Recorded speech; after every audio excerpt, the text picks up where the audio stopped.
जागा वाटपासंदर्भात शरद पवार गट आणि ठाकरे गटाची मातोश्रीवर बैठक। शरद पवार जयंत पाटील उपस्थित।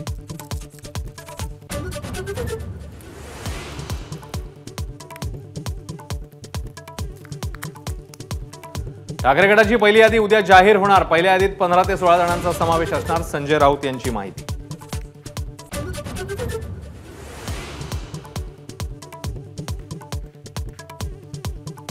नाशिक लोकसभेवरून महायुतीत तिढा वाढला। काल हेमंत गोडसेंनी शिंदेंची भेट घेतल्यावर आज देवयानी फरांदे फडणवीसांच्या भेटीला।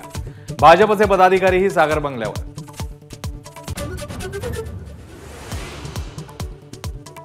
शांतिगिरी महाराज नाशिक लोकसभा लढवण्यावर ठाम। आमची विविध पक्षांसोबत चर्चा सुरू। शांतिगिरी महाराजांची माहिती।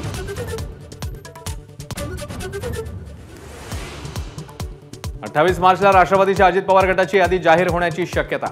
अजित पवार गट लोकसभेच्या 5 जागा लढवण्यावर ठाम असल्याची ही माहिती।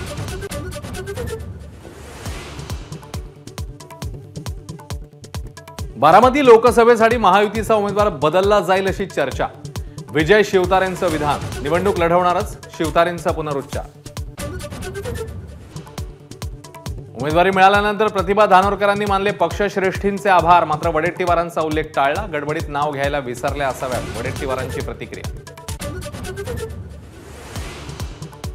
रामटेकमध्ये रश्मी बर्वेंना उमेदवारी दिल्यानं किशोर गजभिये नाराज। गजभिये उद्या उमेदवारी अर्ज दाखल करणार। काँग्रेसमध्ये बंडखोरीची स्थिती।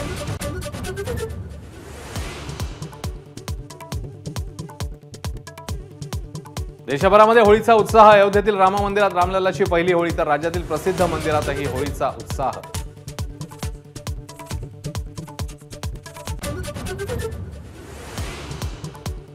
राज्यात नेत्यांनीही साजरी केली होळी। मुख्यमंत्र्यांचं कुटुंबियांसोबत होळी सेलिब्रेशन। तर पुण्यात सत्ताधारी आणि विरोधक होळी निमित्ताने एकत्र। एबीपी माझा, उघडा डोळे बघा नीट।